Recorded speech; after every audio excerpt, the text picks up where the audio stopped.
Good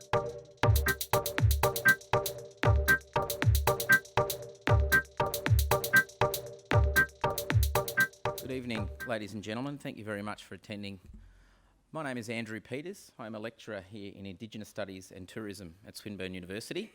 I'm also a descendant of the Wurundjeri and Yorta Yorta peoples, and it's my great pleasure to be your MC tonight. Before we begin, I'll speak English rather than my native Wurrung language, if that's okay. Before we begin, I'd like to remind everybody to please introduce Ian Dicker to say a few words for us.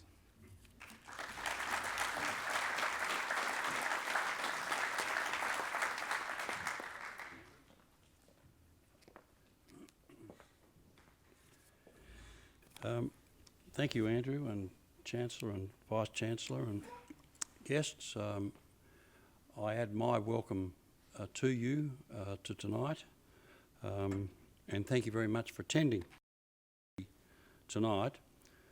They've finished many of those, but as important as anything is that 4 of those 40 have gone to a second stage with another source of funding, significant funding, so that what seeds we've been able to put into the ground, really some pretty big trees coming out there, get the benefit of these research. People have said to me tonight, mightn't have to wait that long, but it'd be good. But that's what we're about, is trying to provide for the community opportunities to improve their health in the areas that, the small areas that we're looking at: depression, dementia and sleep disorders. We allocate the 10 programs a year. In the last policy we said there must be some for students and some for senior researchers. That's really good that the students have got opportunities. The university has taught people who are applying for projects how to apply. So that's a learning process on what they're doing.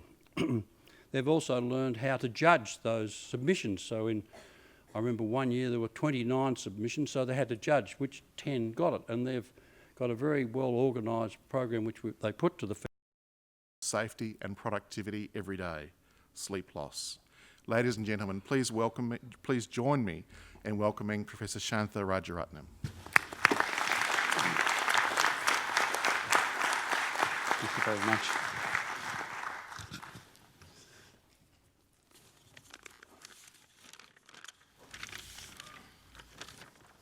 Well, thank you very much for that kind introduction, and I'd like to also acknowledge the Dicker family, particularly Mr. Ian Dicker, the Barbara Dicker Brain Sciences Foundation, the Chancellor and Vice-Chancellor, distinguished guests, members of the community while driving, and perhaps we had one outcome was also shouting at citizens as well. But indeed, we did get quite a few reporting these outcomes, and when we followed up prospectively, about 15,000 person months, we found significant increases in these adverse performance outcomes in those who had obstructive sleep apnea.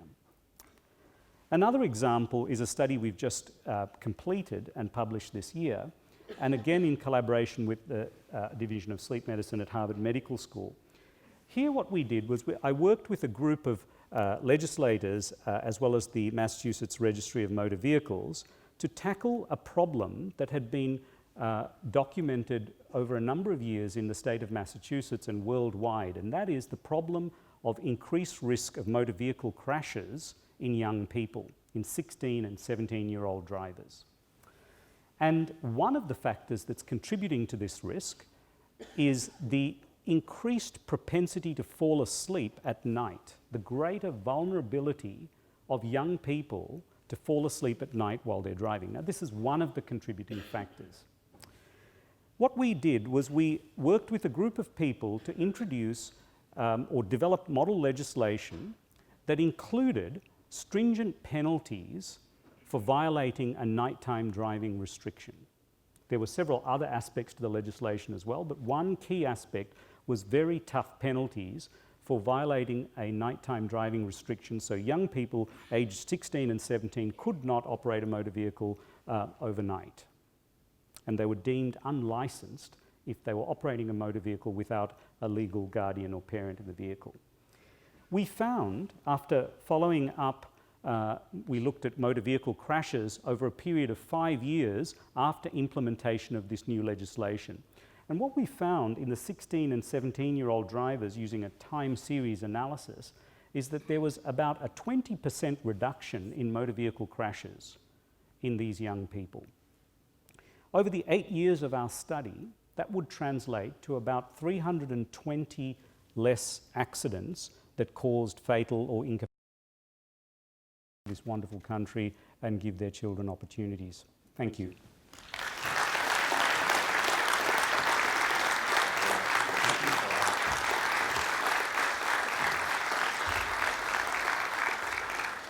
Thank you, Professor Rajaratnam. We now have just a few minutes for some questions. If there are any laymen in the audience like myself, a lot of them will revolve around what the words meant that you were talking about. But I'm sure we have a number of experts who'd be happy to ask the Professor some questions. We have some roving microphones. I'm always fascinated by this fact that if you deprive people of light, they go into a 25-hour clock. What does that mean? Well, if you deprive, and Jenny Redmond's experiment that I showed you earlier is a classic illustration of that in a rat model, and in humans respond similarly.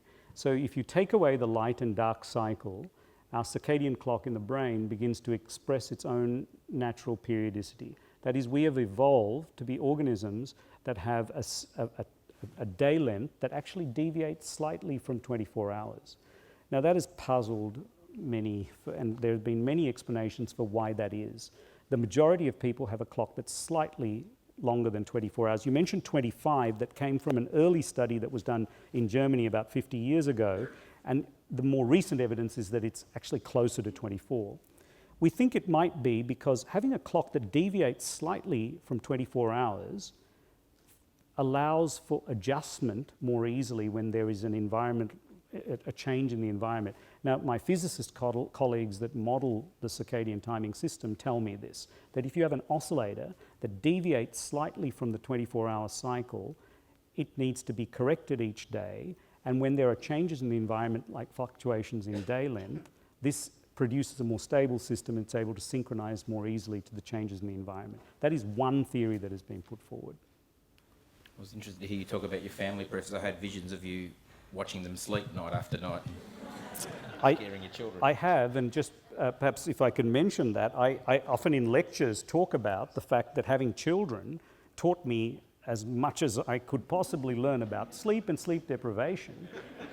And one of the things I talk about in the lectures, if you watch a young child sleep, you can see sleep architecture beautifully illustrated because they have such strong homeostatic sleep pressure. They go to sleep, hopefully, on time, and they then are in deep sleep. And we'd have like dinner parties and things where people would come around, and this is when the kids were young, and they'd say, well, why aren't you going to wake up the children? I'd say, no, they would be somewhere in slow wave sleep at the moment. There's no chance, but you've got to get out before 11 o'clock because they'll be starting to arouse around that time. So my question has to do with slightly older children, namely the whole issue of screen time and teenagers and others looking at the screens of their smartphones and the like before they go to sleep. Now, there is the activity of actually texting or whatever, but what about the issues such as the lux or the light that they are experiencing? Does the research suggest that that is an additional factor to sleep misalignment and problems with sleep hygiene? So it's a very active area of study. In fact, we have an NHMRC-funded trial going on at the moment looking at the impact of lighting on the development of delayed sleep phase disorder.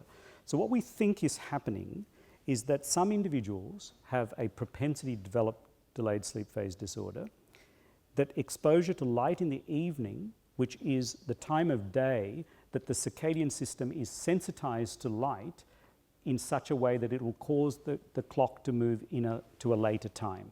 So this thing, what the exposure to light is making the manifestation of delayed sleep phase disorder much worse. So, and close the evening for us. even if she's a Hawthorn supporter. Thank you. Professor Rajaratnam, on behalf of everyone here, I'd like to thank you for sharing your vital research with us tonight. And in lieu of a speaker's gift, the university is proud to make a donation to the 1509 Friends of I-India project, which is your request. Thank you very much. Thank you. Tonight is a wonderful example of what can be achieved when universities share their expertise in areas of research. Swinburne's strong research relationship with Monash in the area of mental health and neuroscience is helping improve the lives of people around Australia and in the world. And it was wonderful to see your maps and see the connections and the way you're reaching across to find the best minds to help solve these complex problems. I did notice one of your first staff and students for attending this evening, and we look forward to seeing you at next year's Barbara Dicker Oration. Thank you and good evening.